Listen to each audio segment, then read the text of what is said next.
If you've been around for a while, then you know how much I care about financial freedom for all. One thing that often gets in the way of that is debt. That's why I'm happy to announce that I've partnered with an amazing organization called Juno. Juno helps you get lower interest rates by using the power of group negotiation. It is a completely free resource that you can use to secure lower interest rates on new and existing student loans. Head to the link in the episode show notes to find out more.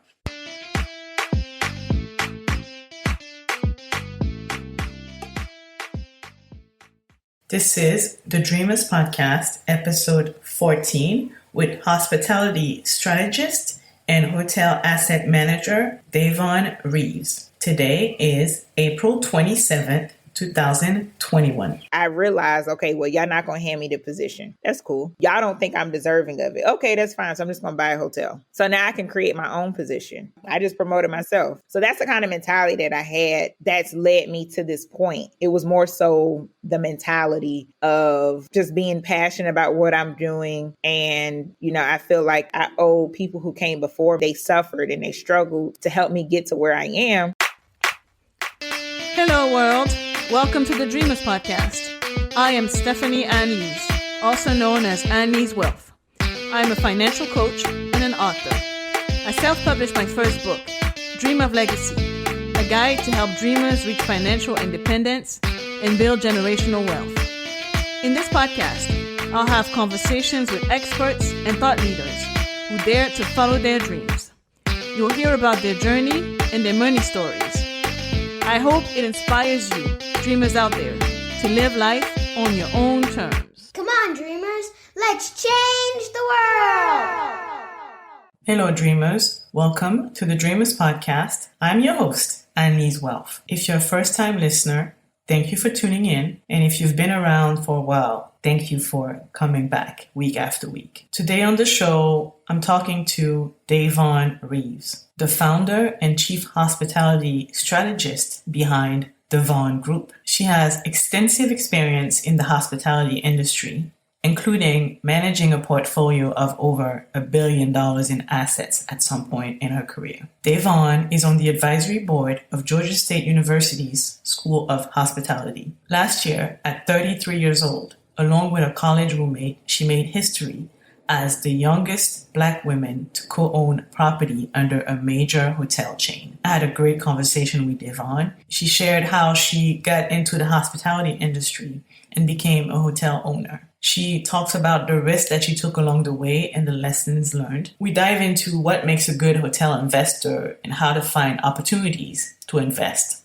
in the industry. Davonne also shared a few lessons she learned from her grandmother and how she's teaching her son about money. Here is Davonne Reaves. This episode is brought to you by Dream of Legacy. Check out dreamoflegacy.com for resources to assist you on your journey to financial independence. Before we get into today's episode, please go into Apple Podcasts and leave us a review and rating so more amazing people like you can discover the podcast.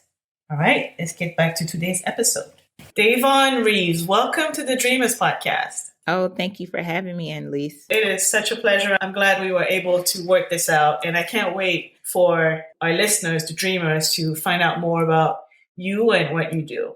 So can you tell us a little bit about you? Oh, sure. So my name is Davonne Reaves. I like to call myself Philly born, Georgia raised. So I still have some roots in Philly, so I still claim it. I guess my claim to fame is the hotel industry. I got my start off as a front desk agent and navigated my way to hotel ownership through operations, feasibility studies, and asset management. And I went to Georgia State University, and I just always had a love for the hospitality space. I didn't know where it would lead me, and I'm still navigating my way through it. So I'm glad to be on your podcast. Thank you for having me. And hopefully my story would inspire people to not only think big, but to expand their investment portfolio and think about hotel investment and ownership as an opportunity or a possibility. You started as a front desk agent at a hotel. Is that how you get into the industry? Yep, at the iconic Hyatt Regency Atlanta in downtown Atlanta. So I started at the Hyatt while I was working working at, I was attending Georgia State. So attending Georgia State full-time, working full-time. So I definitely remember walking from Georgia State after class, walking to the Hyatt to go to work. I just love that you started, this journey in Atlanta, because I've been in Atlanta for almost 15 years. And a lot of people, especially people like up north, ask me, what are you doing in the South? And the South is just strange. And I tell them the level of excellence or Black excellence that you see in Atlanta is just unparalleled. Absolutely. So walk us through your journey. How did you go from being a front desk agent to now opening your own consulting firm and having your own hotel? Like I mentioned before, started as the front desk. I was probably at the Hyatt for about 6 years. I did task force, meaning I went to different hotels, training. And, if a manager was needed, then I would go step in and be a manager at a different property. And after about 6.5 years, I was like, you know what? I really love the hospitality industry, but I don't know if I want to continue to work on operations, right? I was like, it's not challenging enough, right? So I was just doing some research and I was like, okay, I know I want to stay in the hospitality industry, but what other opportunities are there, right? So I just did some more research and I stumbled across like feasibility studies and a lot of financial analysis. Well, I did not go to school for finance or accounting or economics. So transitioning in from operations to more of a corporate role was challenging for me because I did not have that background or that experience or that education to support it, right? And so I found an unpaid internship and I was like, you know what? I'm going to do it. I already graduated from college, but I knew that was going to be my ticket out. I was like, okay, let me go ahead and take this risk real quick. I'm kind of a risk taker. And I was like, okay, so I consider that my first risk, right? My first big risk. So I took a non-paid internship. And so I was working there at my non-paid internship from 9 a.m. until 12. And from there, that was my introduction to financial analysis, to feasibility studies, to hotel ownership or the transactional side, or to the investment side, right? So I was there for about 3 months and I was like, oh my gosh, I loved it. And I was like, this is so cool. Like I'm meeting hotel owners, I'm interacting, with a different level of ownership, different level of executives, and the internship was pretty cool because my boss at the time allowed me to come with him to the meetings and to participate. In my mind, I thought it was amazing. And so I was like, you know what, I'm going to do this full time. So I left the Hyatt and I started working for Horwath HCL full time. So I was there for about 2 years and I was in a great company, but at the time, it was just too small for me. I needed to transition to a larger shop. And so I've stumbled upon C.H. Warnick, which is based out of Boston. They're actually one of the largest third-party hotel asset management companies in the world. And for those who are unfamiliar with asset management is, from the hotel perspective, is you're focused more on the strategy and the investment side as opposed to focusing on the day-to-day. The management company will focus on the day-to-day and asset management will focus more on the strategy. Like, okay, should we buy, hold? How should we position this? And so I was just really intrigued and fascinated, by this concept. And I wanted to expand and I wanted to grow my career. So my second big risk, that I like to call it, I moved to Boston and I started working for C.H. Warnick, and I was there for about 2.5 years and I loved it. I learned so much working there, but being in Boston, Boston will be 20 degrees colder than Philly or New York. So that was my introduction to Boston, right? I love the city, don't get me wrong. The summers were great, but I just couldn't take the cold. So I was there for 2 years and I was like, look, I got to get back home. I got to get back to my family. So I moved back to Atlanta. So I took my third biggest risk. I did apply for jobs, but nothing materialized or anything. And I was like, you know what? This is just the time for me to just step out on faith and start my own company. Like, this must be a sign. I just thought about my career and everything that led up to this moment. I said, I am continuously building other folks' brand. I'm continuously making other people wealthy, right? So why don't I take that same initiative, drive, passion, hard work ethic, those same recipes, and put it within my company. Let me grow my brand. And that's what I did. And so in 2017, probably the biggest risk of my career, which is leaving corporate America, leaving that cushy salary and expense account, going into the dangerous world and the unknown world of entrepreneurship. I made a promise to myself that I was not going to go back. This year probably be coming up on the 4th year, and I haven't gone back yet. It has been hard. It's been difficult. I'm definitely still navigating it. There's no amount of books, blogs, podcasts, anything that can prepare you for this entrepreneurship journey. I'm getting close to my 2nd-year anniversary. And similarly to you, I didn't start something on the side first. I left my cushy job and I just went all in. And I don't know that I would recommend that to anybody else, but I think that that's what I needed. I agree. Yeah. I would recommend folks who do want to who are thinking about entrepreneurship or are contemplating it. Don't do entrepreneurship because that's the norm or that's what everyone is doing. Entrepreneurship is not made for everyone, right? You have to be self-motivated. You have to be a self-starter. You have to be willing to take risks. You are your own boss, but you also wear multiple hats. And not even that, with entrepreneurship, you don't become successful overnight. And I think it's a lot of misconceptions that I'm seeing a lot in social media where they're like, oh, you can get financial freedom, you can be your own boss. And I'm like, y'all need to tell these people the truth. Like, this is hard. You don't know when your next paycheck coming from. What if your client don't pay and then you the sales and marketing person, then you got to be the accounting person. That's a lot of work. And if you a solopreneur. So I just tell people, if you don't want to be an entrepreneur, it's fine. Like my brother, I will use him as an example because he doesn't want to be an entrepreneur. And there's nothing wrong with that. He's like, I'd rather be a CEO of another company as opposed to me starting my own. And so I tell people it's okay. You have to go with your passion. So going back to your point, Anne-Lyse, if you are thinking about entrepreneurship, maybe while you have a full-time job, maybe do something on the side. And then once your side income surpasses your full-time income, then maybe you can have that conversation because you're putting, money aside. Because when you start working on your own, you don't know when your next paycheck is coming. There is definitely a misconception out there that you just go out there and start making millions overnight. Or people investing thousands of dollars thinking they're going to become a millionaire overnight. So it's two ways that you can either be successful, right? You either pay somebody to help you or you do it yourself. There's no in between. So if you're paying somebody, okay, if I pay $5,000 to get the secret sauce, even if they give you the secret sauce, you still have to do it. So literally you just invested $5,000 to get the secret sauce, but then what are you going to do with the secret sauce? It doesn't replace the work. Yeah, people come to me with the hotel stuff with that. I'm like, either I can help you connect the pieces or you can invest passively or you do the work. It's no in between. Either you do the work or you don't do the work. So this is 4 years after you started your company, right? Yeah, in October, it'll be 4 years. So we're going on 4 years and you were recently featured in several publications for closing a historical deal as you and your partner as Black women.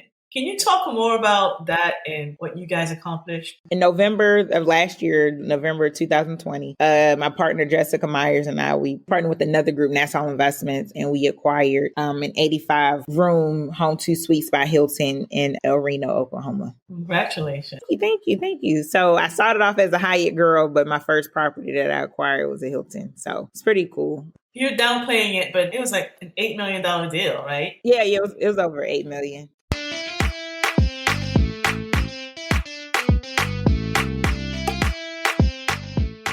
If you've been around for a while, then you know how much I care about financial freedom for all. One thing that often gets in the way of that is debt. That's why I'm happy to announce that I've partnered with an amazing organization called Juno. Juno helps you get lower interest rates by using the power of group negotiation. It is a completely free resource that you can use to secure lower interest rates on new and existing student loans. Head to the link in the episode show notes to find out more.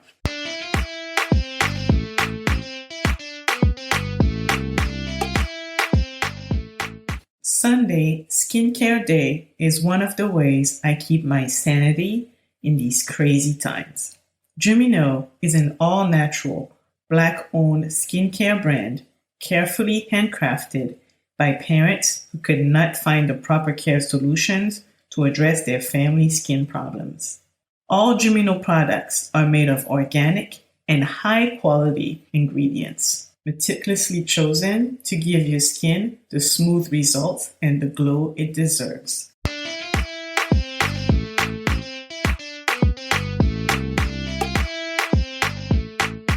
And so what happens when you invest in such an opportunity? Who manages the day-to-day? How does it work? We brought in a management company, Commonwealth Hotels. They manage the day-to-day operations. I'm sure some listeners are probably wondering, how do you become an owner of a major hotel chain? How can you finance? Like, I have so many questions, but how did you guys do it? How do you finance deals like that? There's ways that you can go through lenders to obtain financing. There are several different ways that you can actually become a hotel owner or an investor. Some people choose to invest passively, so you can invest in a REIT, real estate investment trust, or lodging REIT. You can invest through a crowdfunding platform. You can invest privately through a fund. That's what some folks did with us. Or you can become a syndicator yourself or general partner. So there are a lot of different ways that you can invest. My goal for 2021 is to create 221 hotel owners and investors this year. And so in order to do that, just like that, a lot of folks have questions. So I have to provide the answers right in order to achieve that goal. And so I do offer educational courses as well, which will be coming up pretty soon. So folks can definitely reach out to me. I recently just had a group coaching call. I don't think I'm going to bring that back, but I will offer some on-demand courses. And the reason why I won't be bringing that group coaching call back, because the first group coaching call that we had, the phenomenal group of women, they're on their way of owning their own hotel. So I want to make sure that I'm really focused and dedicated to them. So that's why I won't be bringing a group coaching call back this year, but I will have on-demand opportunities. I read that you and your partner are the youngest Black women to co-own a property under a major hotel chain. Yes, that's correct. So I'm sure you came across a few challenges along the way as Black women. So can you touch on some of the obstacles you faced and how you overcame them? See, we weren't the first, right? So when you're the first, it's always the hardest. So we've been very fortunate that there have been other women, other African Americans that have opened those doors for us that made it a little bit easier, right? My background being in the hotel space made it a little easier. So it wasn't as challenging. Probably the most challenging part is trying to find the right deal and really trying to get it financed. So I tell people who are trying to acquire hotels, who are trying to get into that space, is that you need to really educate yourself. And it's okay to partner with people who've done it before and have done it successfully. There are probably going to be a lot of hotel experts coming up now, but do your homework. But I wouldn't say anybody can own a hotel, but it's different in becoming a successful hotel owner. And that's what I focus on. So my challenge is, it wasn't necessarily acquiring the hotel, is getting to the road to get here, right? So definitely experience sexism, definitely experience racism, overlooked for different positions, people not hearing my voice. I'm having to overcompensate or overwork. I had to, basically teach myself or learn, really understand the financial analysis and, underwriting and not coming from. So having that learning curve. So it definitely was a windy and scary road getting to this space. Probably the easier part of my journey was to actually acquire the hotel. It was so hard for me to transition from operations to corporate. It was so hard for me to understand financial analysis when I came from an operations background. Never seen a P&L before. Understanding what that means and, having to translate it and analyze it. And so that part was challenging, and trying to understand why I was overlooked for a role when I knew I was deserving of it. So I knew the only way that I could change and have those uncomfortable conversations was to get into the ownership level of things. I noticed the people who had respect. I noticed the people, they were able to ask different things and do certain things because they were in a position to own. So they were making those decisions. So I was like, okay, so I need to get into a decision-making role. And nothing is handed to anybody. And I realized that this wasn't handed to me. I had to work for it. So I realized, okay, well, y'all not going to hand me the position. That's cool. Y'all don't think I'm deserving of it. Okay, that's fine. So I'm just going to buy a hotel. So now I can create my own position. I just promoted myself. So that's the kind of mentality that I had that's led me to this point. It was more so the mentality of just being passionate about what I'm doing. And, I feel like I owe people who came before me, they suffered and they struggled to help me get to where I am. that was my take on things. Earlier, you mentioned that you want to create 221 hotel owners and investors this year. Why should someone want to own a hotel? Why is that a great way to build wealth? Investing in hotels or owning hotels is perfect for someone who's already in the real estate space. Maybe somebody from multifamily, maybe somebody who has like a handful of Airbnbs. Essentially, they're operating a small hotel. So that would be someone who would be good into investing or owning a hotel. Hotels are definitely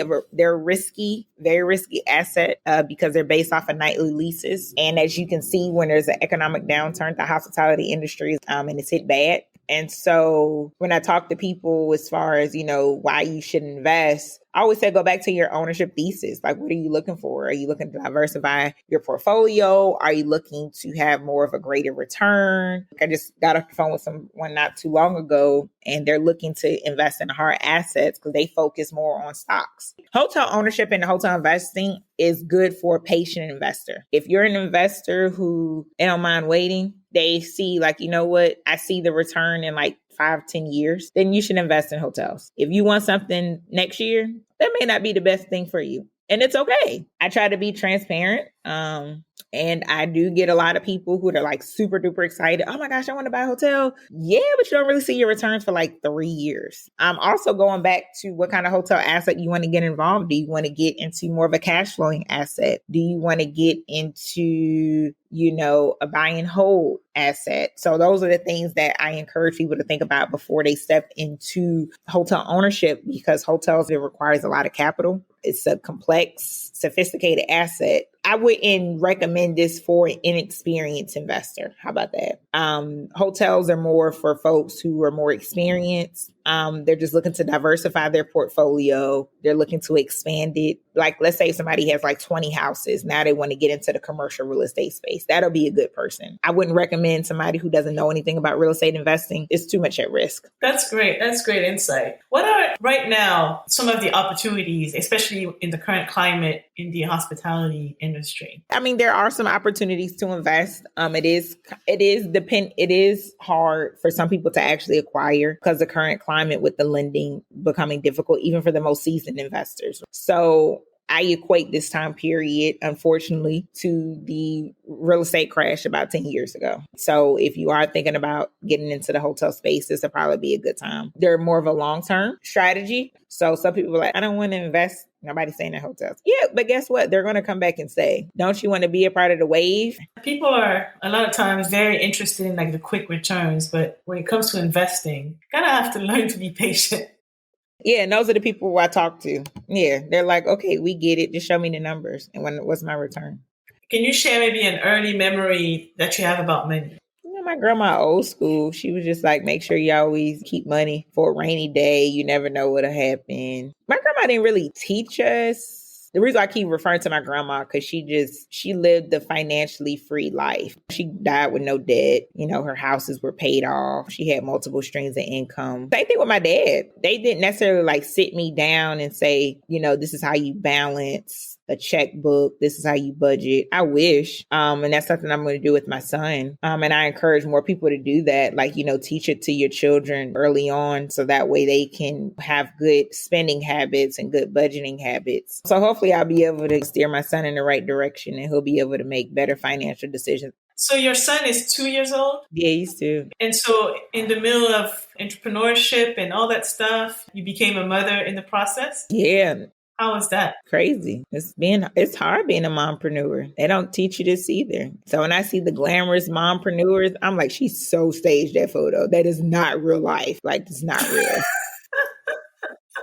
This is not real life. You got one good shot and this is what we're going to post. Exactly. So I know your child is only 2 now, but what are some of the ways that you're planning to teach him about money? I've been getting like different tidbits from people, like my cousin. He told me just to put like $25 away each paycheck. Put it aside, that's his account. And so what he does with his children, they have their own account. So he shows it to them. And so let's say if they want a bike or they want a toy or something, he'll say, well, how much money did you get for your birthday? Let's say they got $50, but the bike is $60. Well, you went over budget. You can't get the bike. See, that's a lesson that I want to teach, my son. About budgeting. About budgeting. Like, I don't want him to think, oh, well, mama, you'll just give me the $10. No, I won't give you the $10. You either need to do something to get more, or you just don't need the bike. You need to wait till you get it. Definitely put money away. He has a piggy bank. My goal is to not only create generational wealth, but teach to retain it.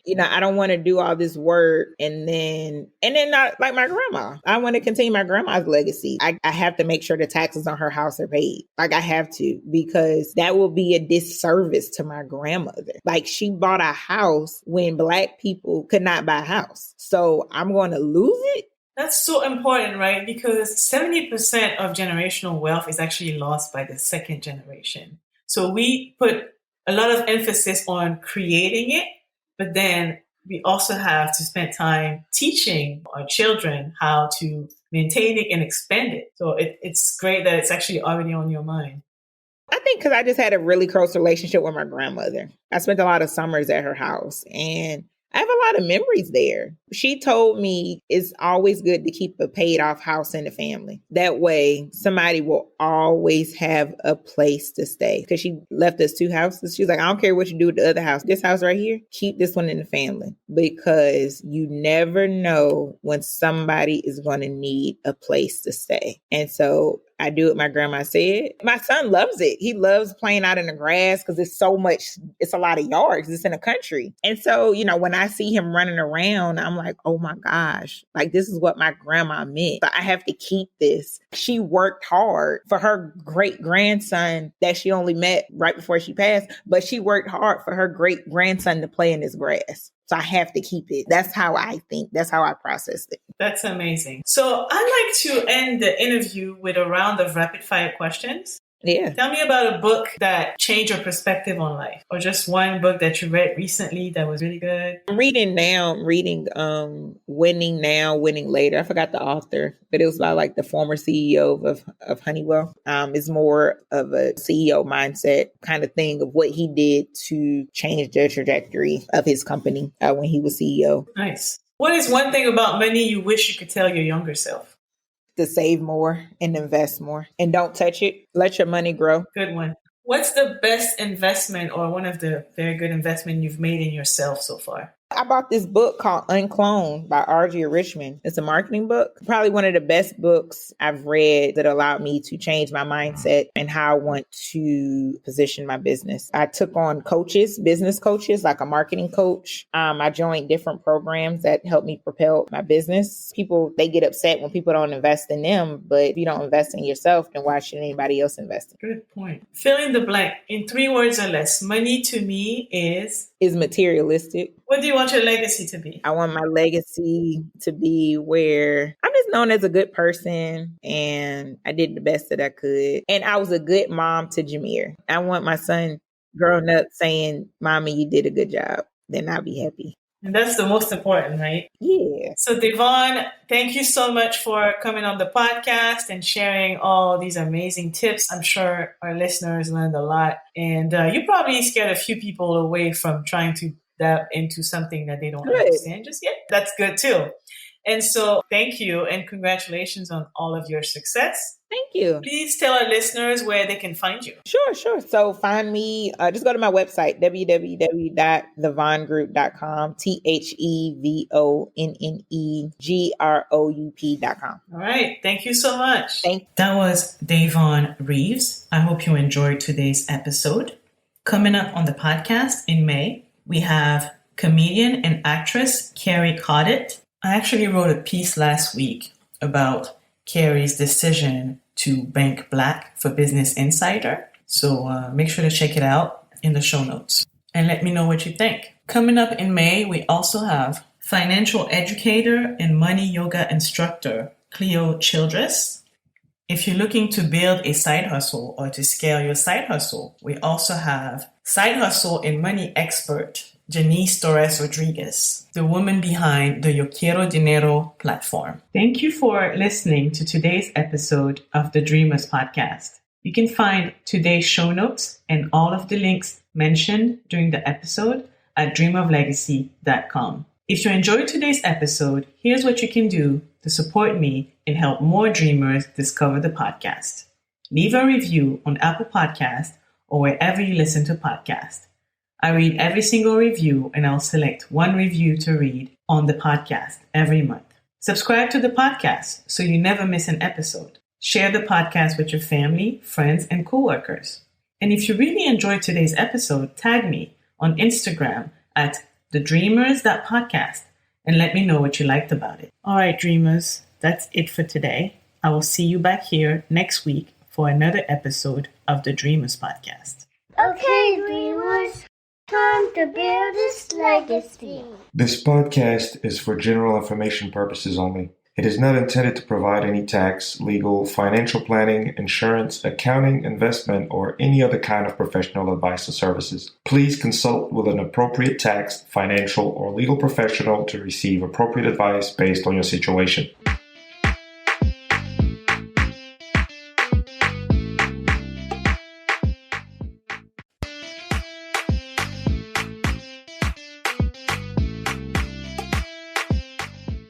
Sunday, Skincare Day, is one of the ways I keep my sanity in these crazy times.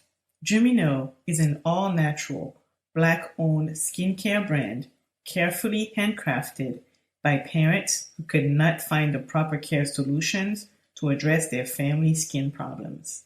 All Jumino products are made of organic and high-quality ingredients, meticulously chosen to give your skin the smooth results and the glow it deserves.